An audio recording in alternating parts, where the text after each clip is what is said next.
পপু কিচেনে আপনাদের স্বাগত। আশা করি আপনারা সবাই ভালো আছেন।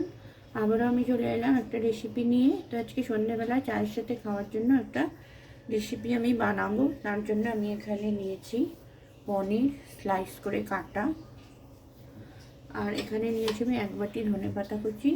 এটা আমি মিক্সিং বলে দিয়ে দেবো।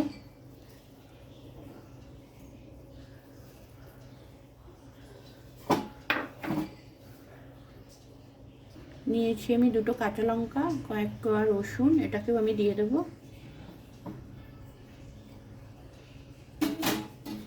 নিয়েছি আমি গোলমরিচ, গোটা গোলমরিচ নিয়েছি বেশ কয়েকটা, এটাও আমি দিয়ে দেবো। এবার একটা ফাইন পেস্ট আমি বানিয়ে নেব। পেস্টটা আমি রেডি করে নিয়েছি। এবার পনিরের মধ্যে আমি দিয়ে দেবো পরিমাণ মতো লবণ। ওপর থেকে আমি লবণ ছিটিয়ে দিলাম। এবার আমি এই পেস্টটা পনিরের মধ্যে ঢেলে দিচ্ছি। ভালো করে মাখিয়ে নেব পনিরের সাথে।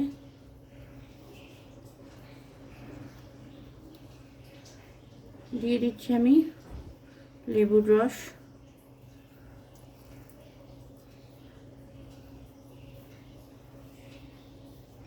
পনিরের সাথে পেস্টটা আমি ভালো করে মাখিয়ে নিয়েছি। এবার নিয়েছি একটা পাত্র, এর মধ্যে আমি দিয়ে দিচ্ছি 1/2 বাটি চালের গুঁড়ি, দিয়ে দিচ্ছি 1/2 বাটি কর্নফ্লাওয়ার, দিয়ে দিচ্ছি সামান্য একটু চিলি ফ্লেক্স। এবার আমি দিয়ে দিচ্ছি পরিমাণ মতো লবণ। তার সঙ্গে আমি দিয়ে দিলাম 3 চামচ মতো ময়দা। দিয়ে আমি ভালো করে মিক্স করে নেব।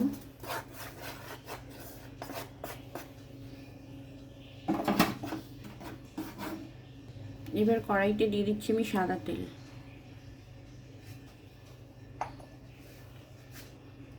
তেলটা যতক্ষণে গরম হচ্ছে আমি পনিরের একটা করে টুকরো আমি নেব। এইভাবে এই যে কর্নফ্লাওয়ার, চালের গুঁড়ি আর ময়দার যে মিশ্রণটা আছে ওর মধ্যে আমি এইভাবে মাখিয়ে নেব শুকনো অবস্থায়। এইভাবে মাখিয়ে নেব। সবকটা পনিরের টুকরো আমি এইভাবে কর্নফ্লাওয়ারে মাখিয়ে নিয়েছি। এবার আমি তেলের মধ্যে এগুলো ভেজে নেব। তেলটাও গরম হয়ে গেছে।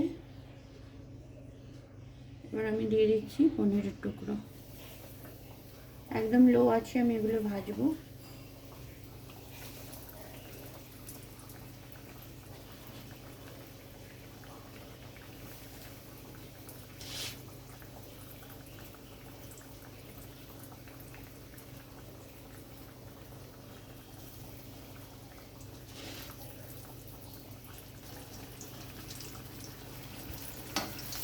এক পিঠ হয়ে গেছে, আমি এগুলো উল্টে দিচ্ছি।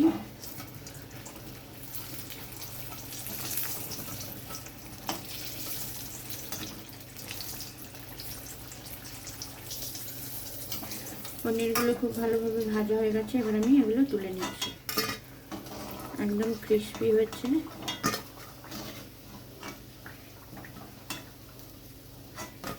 বিকেলে চায়ের সাথে কিন্তু দারুণ লাগে খেতে। বাকিগুলো আমি এভাবে ভেজে নেব।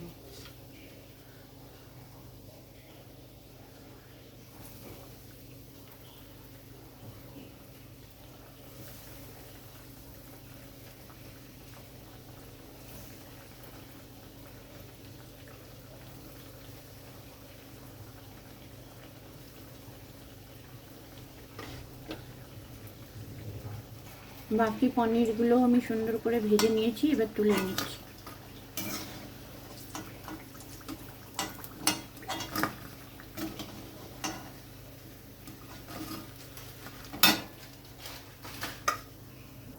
তো বন্ধুরা, গরম গরম চা কফির সাথে পরিবেশনের জন্য একদম রেডি পনির পকোড়া।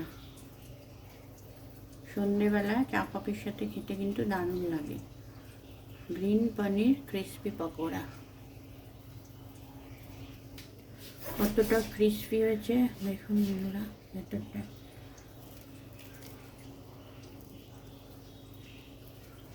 তো আজকের মতো টাটা। কেমন লাগলো আপনারা জানাবেন।